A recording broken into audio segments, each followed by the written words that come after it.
So this is how it goes. Growing up, I grew up extremely poor. I am the youngest of the ones that live with us. Just in my immediate brothers and sisters, I'm the youngest of four. But we have many other brothers and sisters, step brothers and sisters, and what we did just to maintain, we ate beans and rice for many years. Growing up, being extremely poor, wasn't always easy because we always thought about when would be the next meal. Mainly ramen noodle soup was a big part of it too. When people, I used to always tell the joke how poor we were, that we were so poor that people would break into our house and leave us money because we were so poor.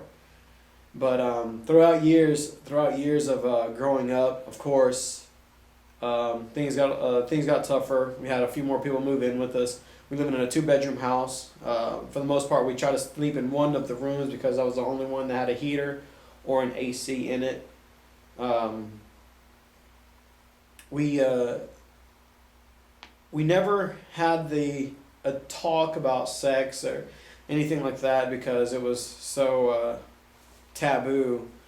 So we just kind of went along life and just hoped for the best all the time. But day after day, we just lived life, trying to just make it by. And well, when my dad, every time I'd come home from football practice, I'd always ask my dad if we're having something different for dinner.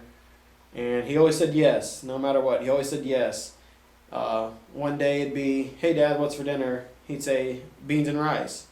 I was like, "Awesome, okay, whatever." And well, the next day, I'd come home from football practice and I say, "Hey Dad, what's for dinner? Anything different?" He goes, "Of course, son, rice and beans." So he'd always switch it up a lot, and it was awesome. My dad was definitely one of my best friends. He did drink a lot. He was an alcoholic. He was very abusive while growing up. You got to understand that he was a single father, and as a single father, trying to make it is not easy at all. But he did end up remarrying, and thank God that when he did remarry, she was a Christian woman. So this Christian woman definitely changed his life a lot. He slowed down the drinking, and it only became drinking on the weekends. So it was still great, even though he had a lot of things that he needed to take care of. He was still a great dad. He knew exactly what he was doing. Well, time progressed. Like I said, we never talked about sex or anything like that. So at the age of 16, which was my sophomore year in high school, I got a young lady pregnant. Well, not too much longer after that, things got a little tougher for me, and I actually moved out of my parents' house. And when I moved out from my parents' house, I went ahead and found a little studio apartment. At this time, my mom did try to come back into our lives. Growing up, she tried to be in and out of our lives, but she was caught with a DWI and she was put on probation, and she broke probation, so she ended up going to a woman's penitentiary in Austin. So me and my mom's relationship completely was gone now. And after that, we never really established our relationships after that, but she till this day tries to come and go, and I do love her, and if I know one day that she'll be a great grandmother to my kids, but I know that growing up having a kid at the age of 16, being a sophomore in high school, number one thing that I thought about was dropping out of school. Dropping out of school was the typical. That's what we did. If you have a kid, you drop out of school and try to find a job to make ends meet. Well, that didn't happen for me. The young lady that I got pregnant, she decided to leave. She left to New York City and decided to be with another guy, and she left me and my son alone, just together. So now I'm barely 17 and I'm a single father, which is probably the toughest thing I've ever done in my life.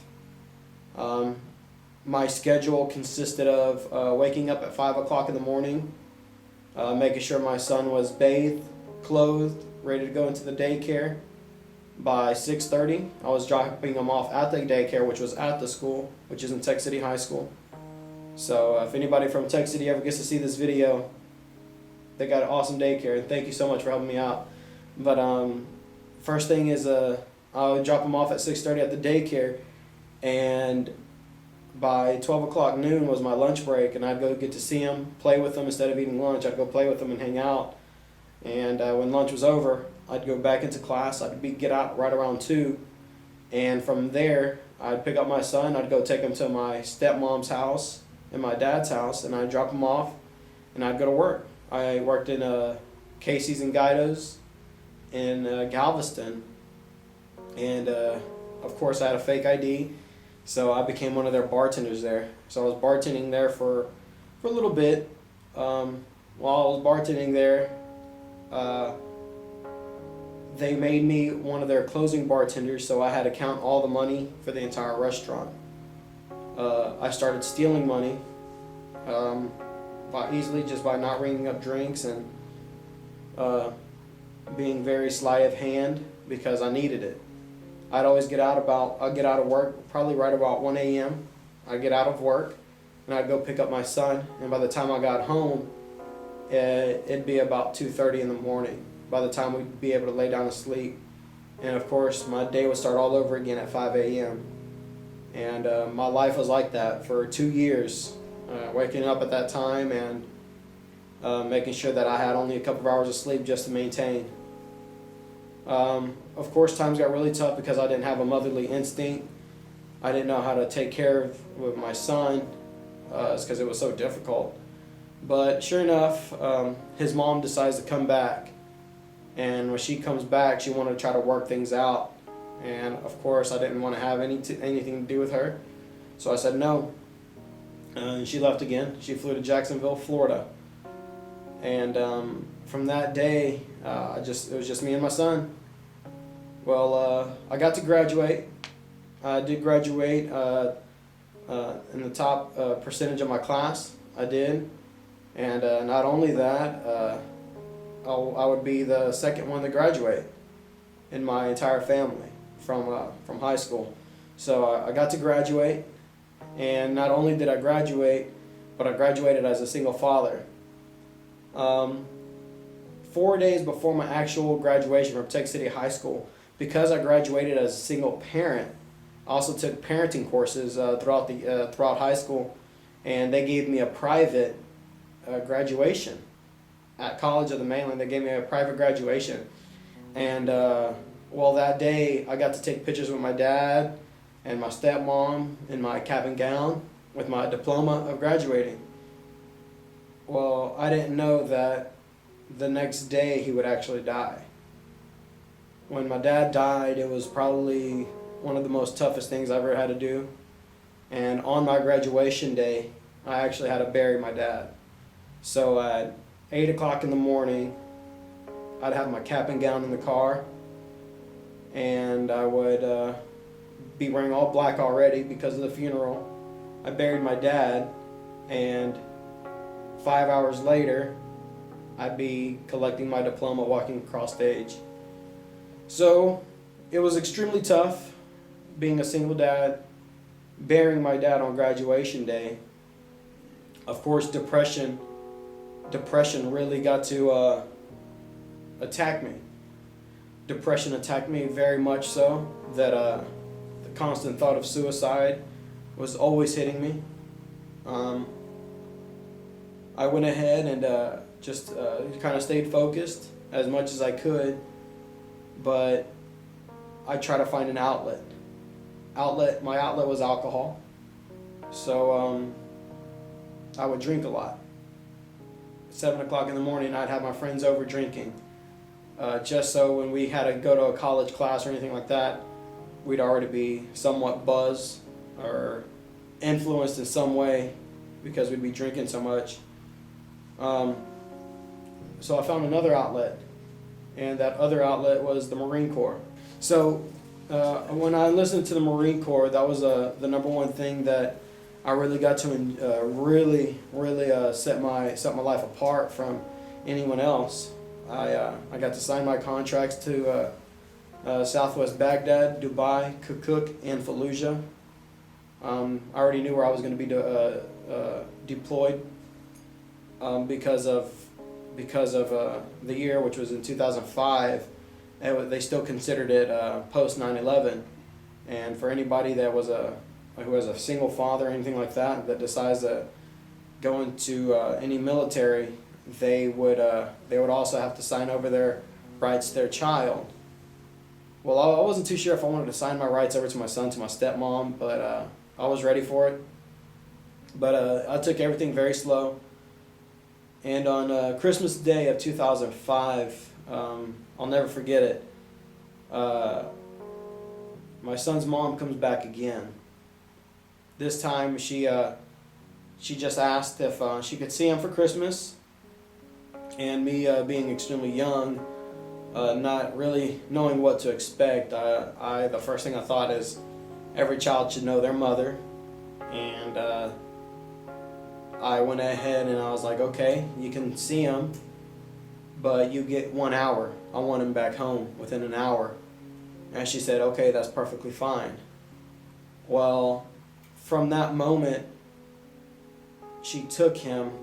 She actually had a plane ticket to Jacksonville, Florida for both of them. On Christmas Day of 2005 was the last day I saw my son.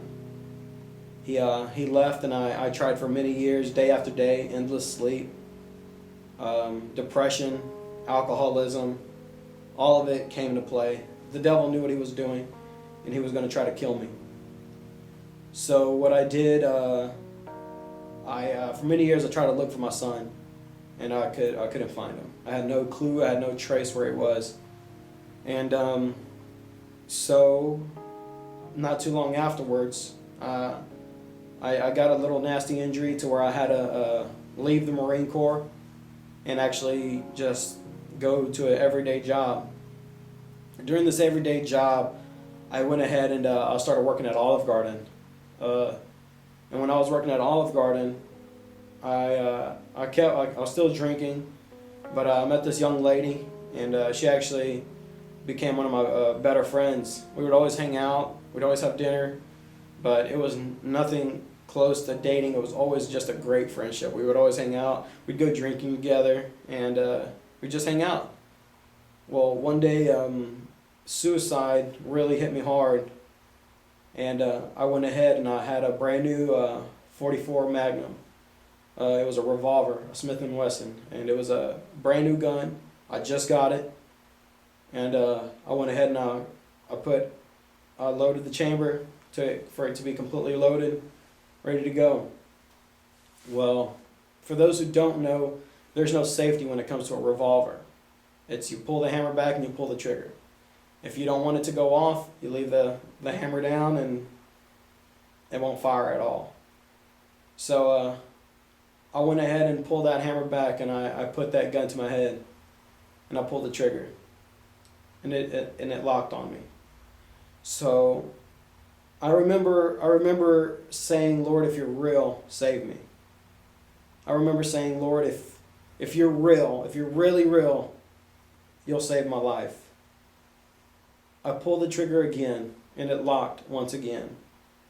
So I put the gun down, and I was like, okay, so be it. Obviously, I'm not meant to die today, but I'll just try it again tomorrow. Well, not too long after, I got a phone call from that young lady from Olive Garden. She called me, and she would say, how about we go check out this church? And of course, that's the last thing in my head is going to church, because church is nothing but a bunch of religious people that judge you more than God does. So I went ahead and I went to church. I try to go drunk, actually. I try to go to church drunk so I wouldn't have to put up with the religious people. But that day that I went to church, there was a man there, and he called me out. It was a very large congregation, probably almost 2,000 people there. And he said he wanted to pray with me.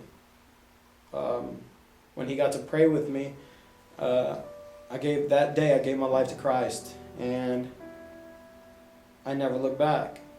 The Lord told me to get rid of anything that wasn't of His, to get rid of it. I had marijuana, I had pills, every pill that you could think of, I had them. I just got rid of them. I flushed them down to my toilet. And the guns, the Lord actually told me what to do with the guns. He said, look in the newspaper and you'll see a man that's buying guns right now. In all, I probably had about $4,000 worth of handguns. And I went ahead and I sold it to this gentleman who was a welder. He doesn't save guns. He gets them off the streets and he melts them down to make art. And he bought all my guns for $400. I was extremely sad when that happened, but I knew that the Lord had something better for me. Well, from that, I just started, the Lord started molding me more, teaching me more, training me more. I started helping out the church a lot more. So I went from being a leader to an assistant, to the assistant, to the actual youth pastor. So now I'm the youth pastor of the Exit, and that young lady that invited me to church, she's now my wife, going on 6 years. And we do have 2 kids together. And this past year, in Thanksgiving Day of 2011, there was a police officer friend of mine. He's a sheriff in Galveston County. He took a picture of this kid and sent it to my phone. And he said, I think this is your son. I looked at it and I said, that's my boy, that's my baby boy. I know him. I can recognize him right off the bat. And he goes, okay, you're going to see him. You're going to get him back. They were here for all of probably 48 hours in the state of Texas. And my personal friend, a sheriff, saw him. Immediately, for the first time in 5 years, I got to see my son on Thanksgiving Day. Even though it was only for 30 minutes, I knew that he was alive. He knew exactly who I was, because when he saw me, he knew that I was his dad. He had the exact same colored eyes, big head, and he knew that it was me, that I was his dad. No, he doesn't have a receding hairline like me, and that's awesome. That's good. Will it happen? I hope not. But I got to meet him, and well, the Lord knew what He was doing when I met him again. I went ahead and made sure to do whatever it took to stay in contact with him. So I called him every single day. Every single day, even though he lived in Jacksonville, Florida, I made sure to call him every day to let him know how much I love him. And, well, unfortunately for them, finances didn't go too well, or they had to come back down to Texas to move back into his parents' house. She remarried. She did remarry, and that they had to move back into his parents' house. But they ended up getting their own apartment, which is 1 block from my house where I'm at today. Now my son literally lives a block away from me, and I get to see him as much as I can. If he was here with me today, I'd show you, because he's here with he's at the house right now, watching Power Rangers and enjoying the greatness of the fullness of God. So it's awesome to know that God has such an amazing plan. God has such a powerful plan, and it always works out for our favor. And I just want to say, guys, I hope this testimony really blesses you as much as I get to know it as how much God has blessed me. Well, if there's one thing that I can ever tell you, is to never look back.